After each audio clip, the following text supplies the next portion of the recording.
Hi, welcome to 45th Street. I hope you've come here looking to learn more about the Lord.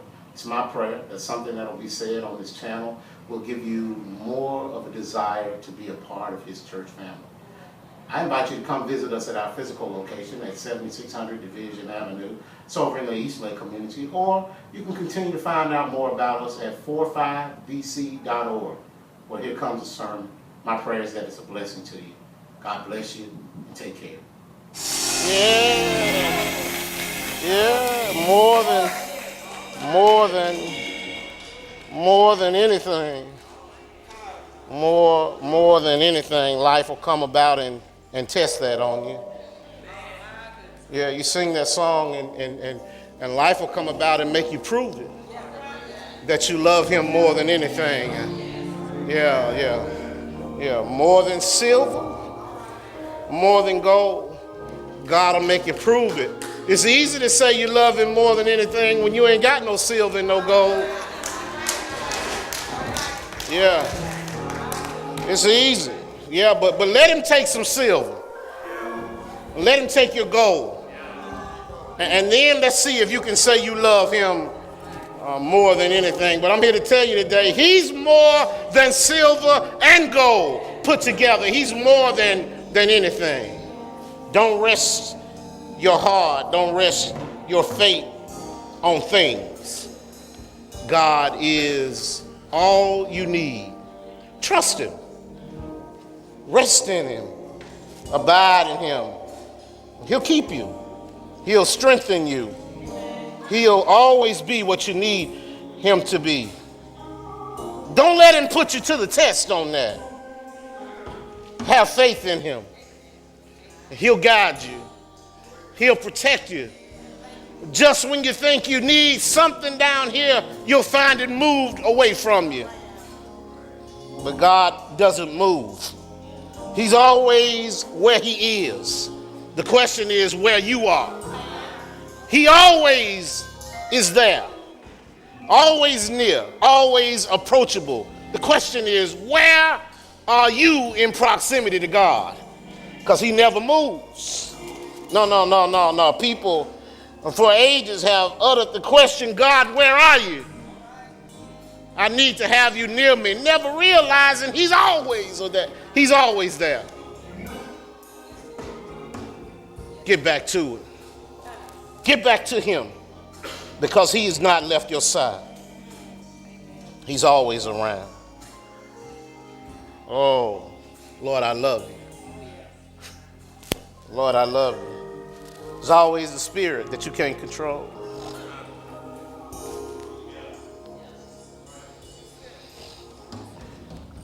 Yeah, He controls you. We've been preaching for a few weeks now in a sermon series titled God's Ratings. A look at the 10 Commandments, God's ratings. If you haven't been here for the last few Sundays and you want to catch up with them, I urge you to go to the website. Check out every one of them. You can get up to speed on 1, 2, and 3, and the introductory sermon. And today we are on the 4th commandment. The 4th commandment. We started out with an introductory sermon. We talked about why God felt the necessity of giving us the 10 commandments, and then we moved on that very second week and said that God identified Himself as the one true and living God and told us not to have another God around Him. In fact, He said He's the real thing. He's the real thing. And then He commanded us not to make anything that even comes close to resembling Him, because nothing we can think of in our little old bitty minds can even formulate what God is. We talked about no photos allowed. And then last week we talked about the holiness of God's name and how you should not profane it in any way, any form or fashion. Reminded you that God's last name is not down. And this week we're down to verse 8 in the 20th chapter of Exodus, verse 8, just walking our way through it. walking our way through it. If you don't know anything else, you ought to know Exodus chapter 20 when we get through with this. All right. Exodus chapter 20, starting at verse 8, reads, "Remember the Sabbath day by keeping it holy." Remember the Sabbath day. How? By keeping it holy. The commandment validates itself. How do you remember the Sabbath day? You remember it by keeping it holy. And then he qualifies it by saying 6 days you shall labor and do all your work. But the seventh day is a Sabbath to the Lord your God. On it shall not any work, neither you, nor your son or daughter, nor your male or female servant, nor your animals, nor any foreigner residing in your towns. Why? Because in 6 days the Lord made the heavens and the earth, the sea, and all that is in them. But he rested on the seventh day. Therefore the Lord blessed the Sabbath day, and he made it holy. The Lord blessed the Sabbath day, and he made it holy. There is, I'm certain, locked in the recesses of your mind, the story of the Pilgrims as they made it into Plymouth Harbor. Some of you have not thought on that for many, many years. But if you let your mind go back to that teaching you got, it used to be that we were all certain of the teaching we got. We all came up with the universal teaching. It didn't matter if you were in South Macon, elementary, middle, high school, in Tuskegee. You could be assured that if you took American history in Birmingham, Alabama, I learned the same story about the Pilgrims that you learned in South Macon. And so we had a common understanding of our history. I don't know so much now that we're having that same common understanding. That's why you can say things that are basic to our history and people look at you like, huh? And you ought to be worried about that. You ought to be concerned about what our children are being taught. Because I need for my children in Birmingham, Alabama to know the same thing that the children in Oregon and California and Washington, D.C. I need them to know the same American history. I need it to be the real history, but I need them to know history. And we shouldn't be having to have supplemental programs in churches to teach history. No, all of it ought to be coming out of the educational process. But if you let your mind go back to that day that Miss Johnson, was teaching you history, and she talked to you about the Pilgrims' journey from England and how they had been looking for a place to land, and how they maybe had gone to Holland in search of a place for peace, and they had been exiled from there, and they found themselves on a long, long, arduous journey across the Atlantic Ocean. One thing she may have missed, because we probably didn't put this in the books at that time, is that they had been on the sea for 13 weeks. The rough Atlantic Ocean, nothing but water all around them as far as the eye could see for day after day after day after week after week. They were seasick, they were homesick, they were weary, they were tired, and then they saw land, and it was Plymouth Rock. And what they didn't tell you in that book was that they got there on a Saturday morning, just could get out into the boats and flow over to Plymouth Rock. All they had to do was get out of the boat and row over to Plymouth Rock, and they could be rid of this watery trip they had been on. But Saturday afternoon, they spent the time getting ready for worship on Sunday. And all day Sunday, they spent in worship on the same boat that they were dying to get off of. They wouldn't let their feet touch ground until they had worshiped the God who had carried them over the ocean. So all day Saturday afternoon, all day Sunday, they stayed on the boat, and it wasn't until Monday morning 42 hours after they had gotten to Plymouth Rock, that they allowed their feet to touch the ground. That's how they kept the Lord's Day holy. They revered the Sabbath day because God established it as a holy day. In the Academy Award-winning movie Chariots of Fire, the true story of two individuals competing in the 1924 Olympics. The story is told of a young man named Eric Liddell. Eric was the favorite in the 200-meter dash in this Olympics. And he got there as the preemptive favorite, gonna win this race. He just had that kind of favor. But Eric was a devout Christian. And he found out when he got there and ran his first heat that the follow-up heats would be run on Sunday. And because he was a devout Christian and had always vowed to keep the Sabbath holy, Eric made the most difficult decision. He was favored to win. All he had to do was run the heat. Surely God would give him this one pass. I mean, we're talking about Olympic gold more than silver, more than gold. Lord, I love you. More than anything. He decided he wasn't going to run in that race because the heat came on the Sabbath day. And he didn't run in that race. But it just so happened there was another position that came in the 100-meter dash. It wasn't his race. He wasn't familiar with that kind of quick running. But as it was, the heat wasn't on Sunday. The Lord allowed him to take that slot, and guess what he won? More than silver, more than gold. Yeah, the Lord will keep you if you keep him. Yeah. How many of you like ice cream? Everybody. Even those who are lactose intolerant like ice cream. It just don't like them.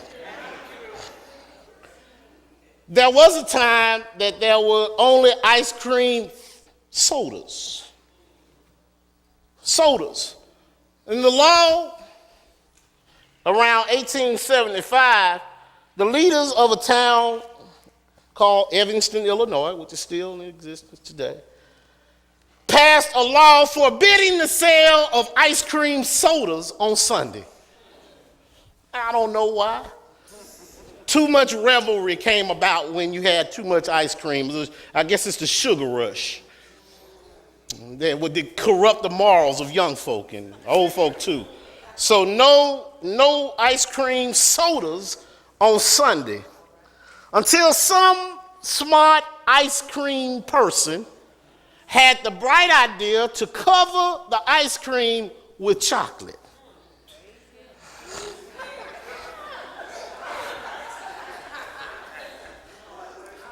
Cover the ice cream with chocolate syrup instead of mixing it with soda water. The new dish became so popular that people would walk up into the ice cream shop and ask for a sundae. Can I get a sundae?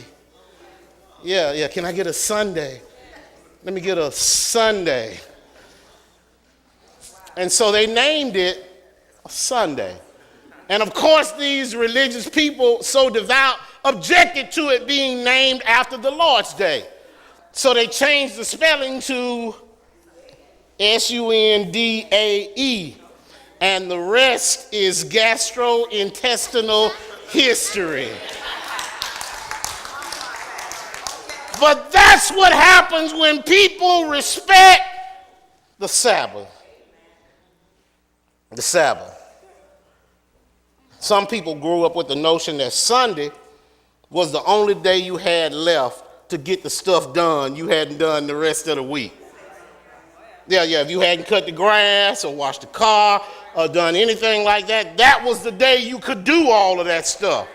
They didn't grow up with the notion that Sunday was a holy day, that it needed to be reserved for the keeping of your relationship with the Lord. They grew up with it being an extra day to get things done. Yeah, take a short trip, go visit folks, sleep, eat, do whatever you want to do. That's what Sunday was. But of the 10 commandments given to mankind, this is the only one that's not repeated in the New Testament. Not repeated. No. Many thought that it wasn't repeated in the New Testament because we're no longer under the restrictions of the Sabbath. That's what they thought, because we're no longer technically under the restrictions of the law, because Christ came to, the Bible said, fulfill the law. But what Christ actually did was come to make the law more perfect. It just so happens, of those of you who were in Bible study this week,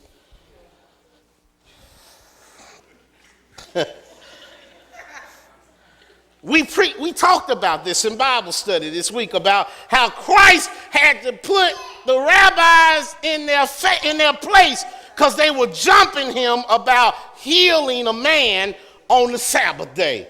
It wasn't the fact that he healed them, it's the fact that he healed them on the Sabbath day. That was the complication, and my Lord, look what happened. On the Sabbath day, Jesus healed a man with a withered hand. And then he got mad at the religious leaders because they looked down on him for having performed work on the Sabbath day. Let me tell you how fanatical they were about the Sabbath day. In addition to the commandment, the Jewish people, the leaders, had approximately 1,521 things that you couldn't do on the Sabbath day. 1,500 things that you could not do on the Sabbath. For example, you could not rescue a drowning person on the Sabbath, because that would work. That would work. You could only untie knots that needed one hand on the Sabbath. But if 2 hands were required to untie the knot, it wasn't permitted. If a man's ox fell into the ditch, he could pull it out, but if the man fell in, he had to stay in there. I didn't make it up. This is true. As humorous as it might sound today, these were prohibited activities. Yeah. One could take a drink of vinegar for food, but if he took a drink of vinegar to help a toothache, that wasn't permitted. And ain't nobody drinking vinegar today unless it's called Seagram's.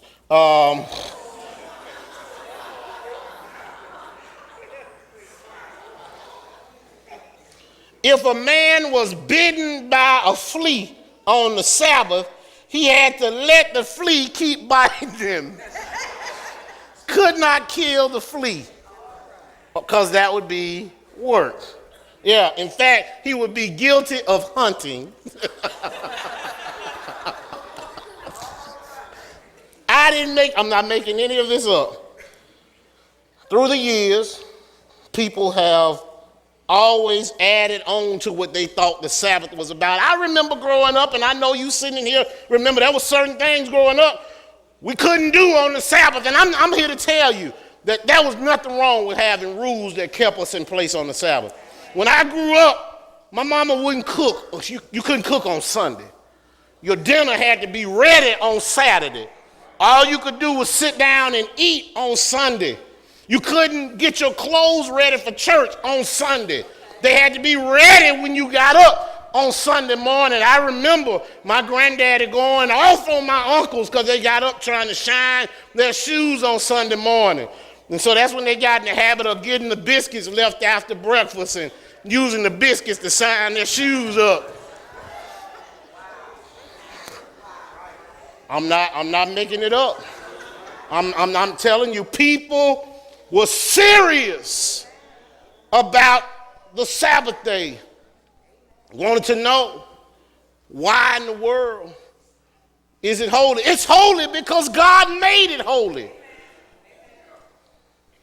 And so the question is, should it be on Saturday or should it be on Sunday? Don't have this confusion at all. And I'm going to give you the points and I'm out of here. Don't have this confusion at all. The Sabbath day in the Bible was Saturday. All right? The Sabbath day in the Bible was Saturday. If you study the scriptures closely, the first day of the week was Sunday. And if you go through the creation story, God started out on the first day of the week, which would have been Sunday. And when he got to the last day of the week, he rested. That day would have been Saturday.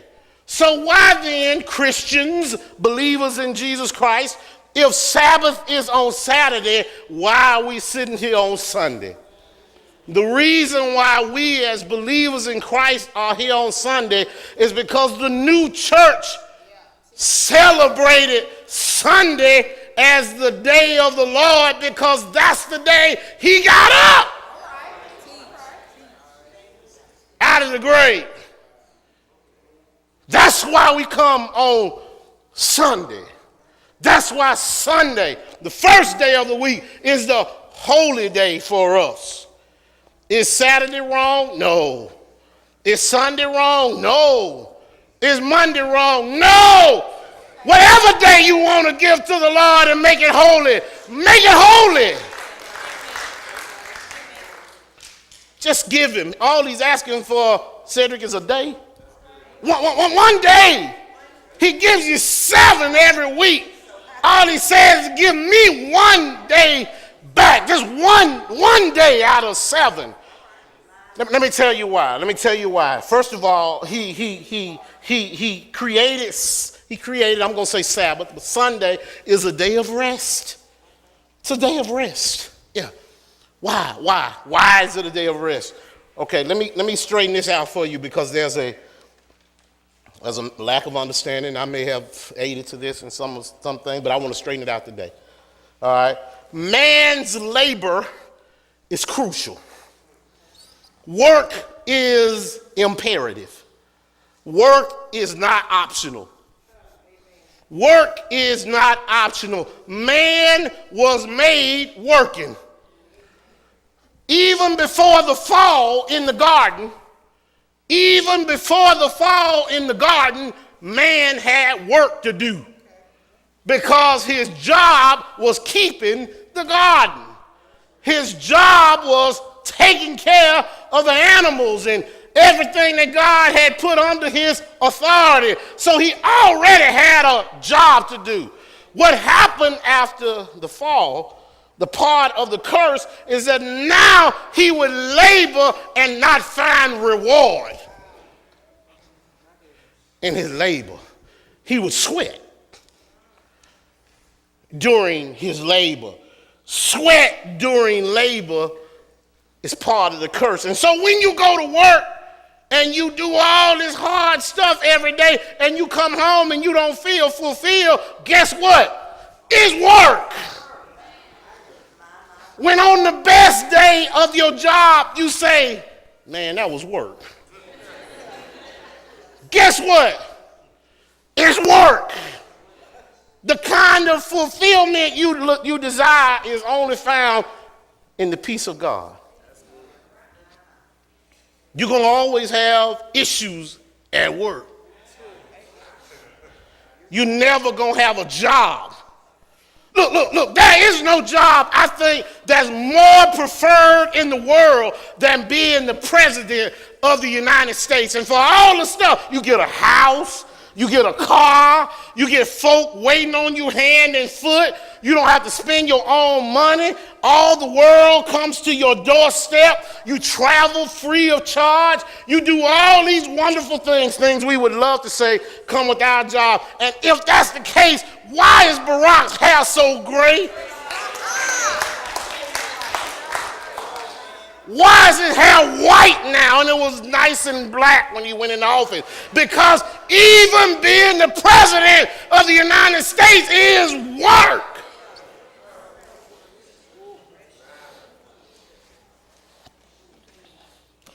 But I need to tell you this now. Work and the ability to work, you know it and I know it, is a blessing from God. Yes, sir. Having work to do is a blessing. And every day you have the ability to get up and have the use of your hands and the use of your mind and the ability to get out and do something that's meaningful. You ought to say, thank you, Lord. Yeah, you might not have a job that puts you in the limelight, but as long as you can turn on your light,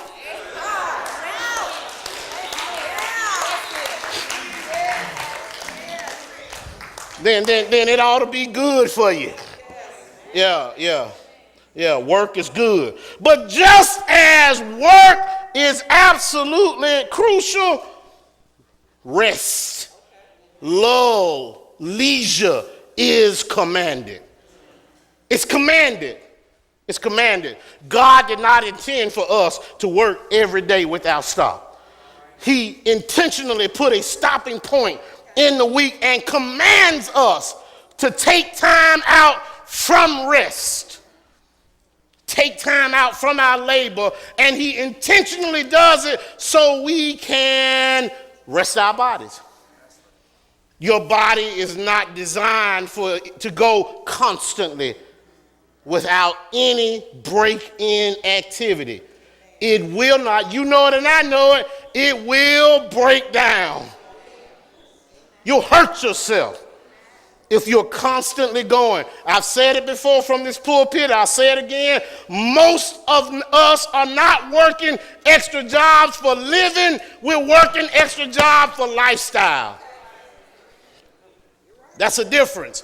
Because we can live on the primary job, but it's our lifestyle that gets us the other stuff. Yeah. We can live, we can drive a hoopty on our regular job and get back and forth and do what we want to do, but that second job gets us a Lexus. I'm saying that because that's what I got. It was used. Yeah, it was used. Yeah, but I'm telling you, that's what it is now. You can drive what you want. Some of y'all paid more for your Honda than I paid for my Lexus, but I just want you to know that.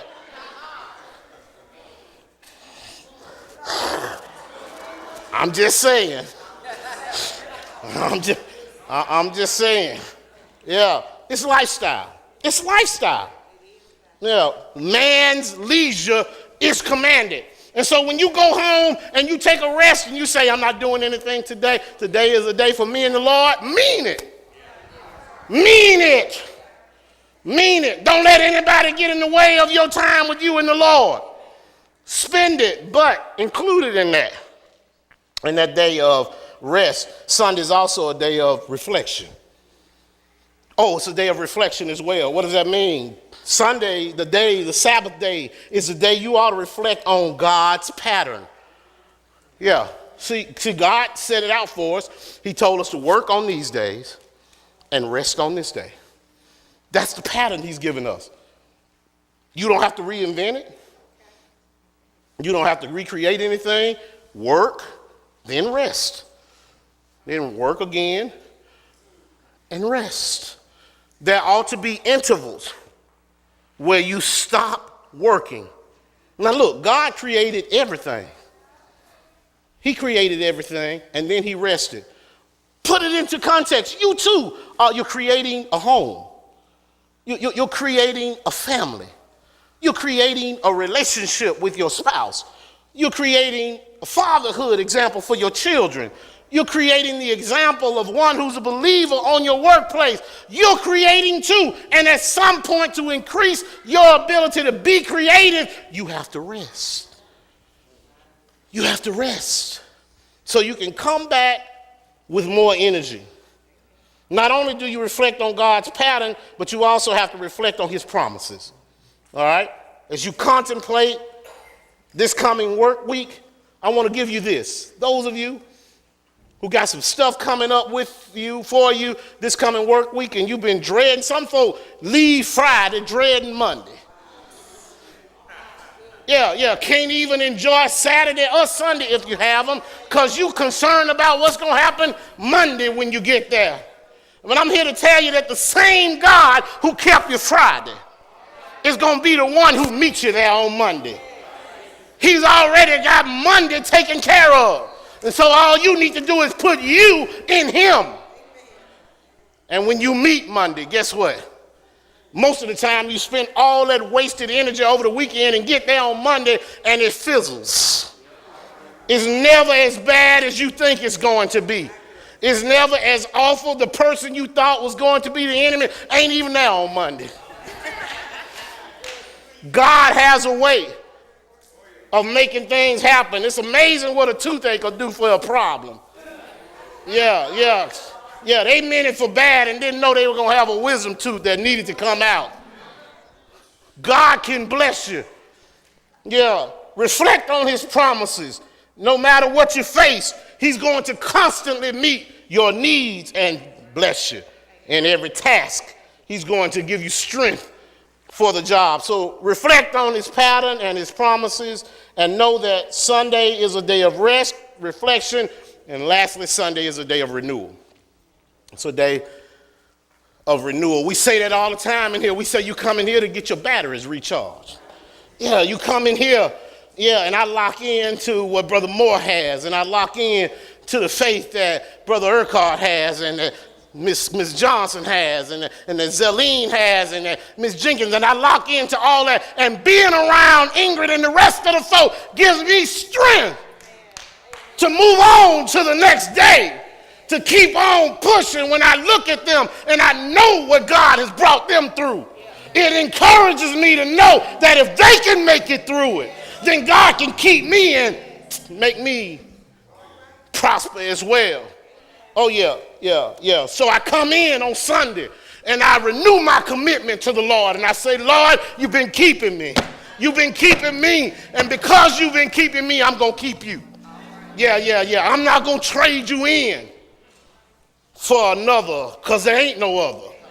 No, there ain't no other. And it just makes me double down in my relationship with the Lord.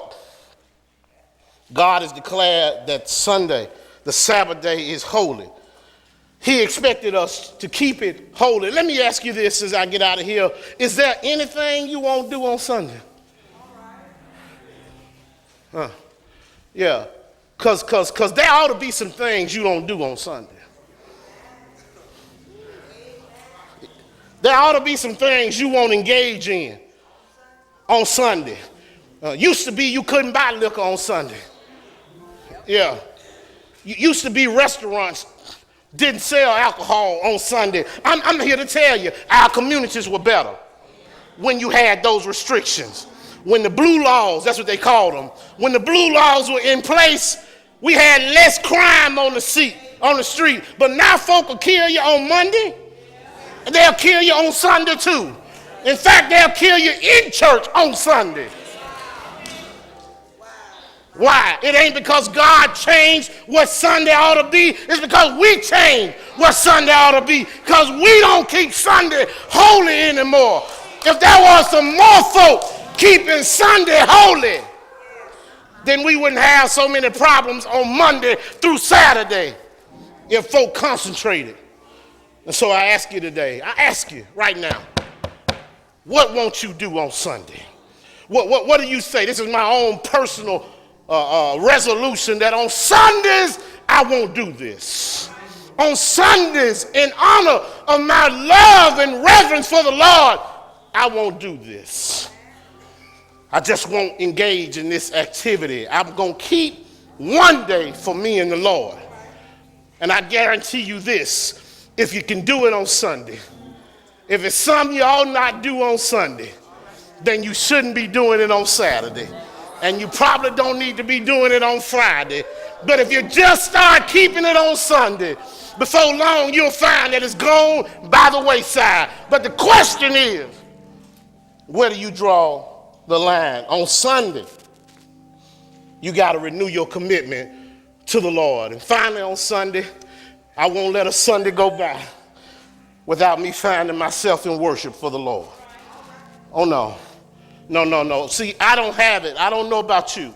I don't know. Maybe you got it such in your relationship with the Lord that you can go from Sunday and 2 weeks later meet him again on Sunday. Yeah. Maybe you got it like that.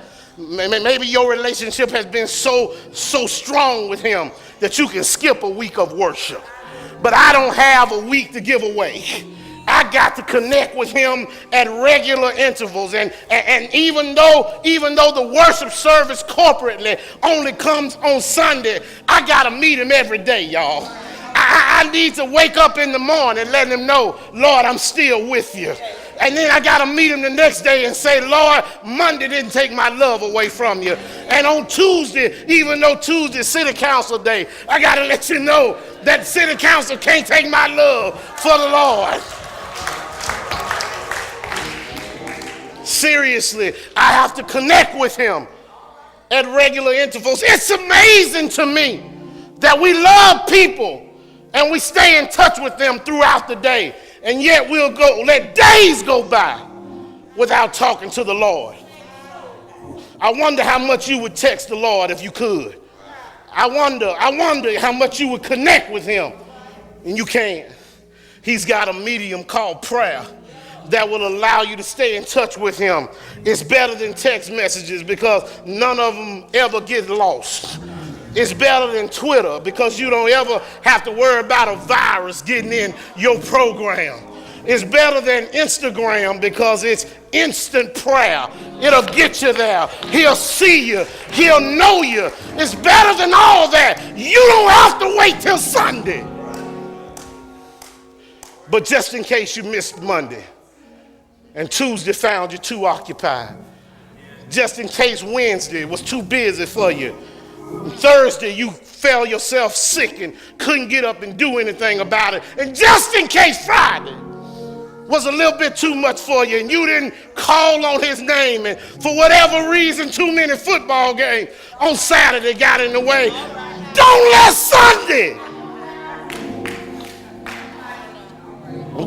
Sunday pass you by without worshiping the true and the living God. Don't give up a week without having a connection with him, because he's good every day. Every day. And so on Sunday, when I'm talking to him, I got to make sure that I stay in good fellowship with him. It also makes me examine myself, because I found that I can't be true on Sunday if I've been messed up on Monday. I found that I can't worship him right on Monday if I cussed all day on Tuesday. I found that Sunday had little meaning for me if I was ugly to somebody on Wednesday. I found that Sunday isn't the celebration that I needed to be if I slapped somebody on Thursday.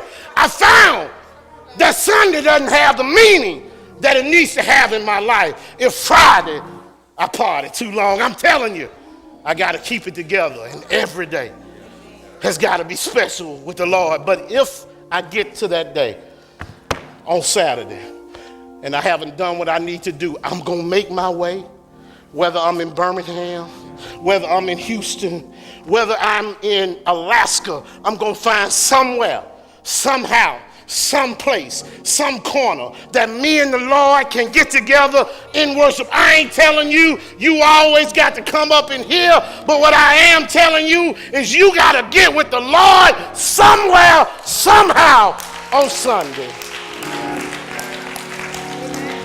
I love this, and I'm out of here, that they were ugly to Jesus. Oh yeah, all week long things have been going downhill for him. He got through the week after teaching his disciples that it wouldn't be long that he'd be with them.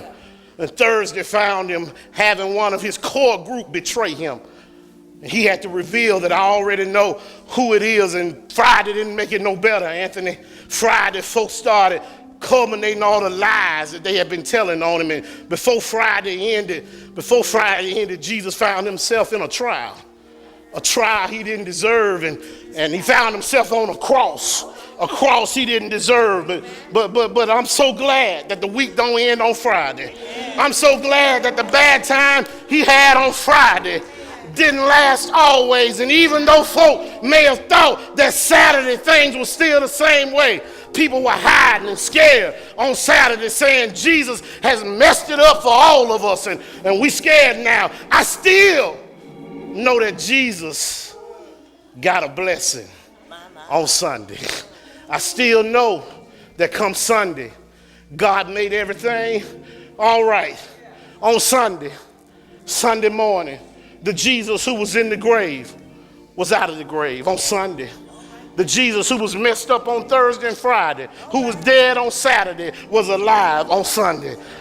Jesus was alive on Sunday. Do you know him to be the living God of Sundays, of Mondays, of Tuesdays, Wednesdays, Thursdays, Fridays, and Saturday? He's my God every day. I trust him. The question is, do you trust him? Today is the day. Now is the time appointed for you. It's been recorded in history that on this Sunday, this day, you would give your life back to the Lord. You would reconnect with your church family on this day. And so I'm opening the doors to the church. Well, there you have it. My prayer is that this sermon, this message has been a blessing to you. If you desire more information about 45th Street or any information you need about the Lord, I invite you to visit us at our website, 45bc.org, or come see us in our church home at 7600 Division Avenue. Again, my name is Andre Sparks, and I can't wait to see you. So you can find out why we're striving to be the friendliest church from the parking lot to the pulpit. God bless you. Take care.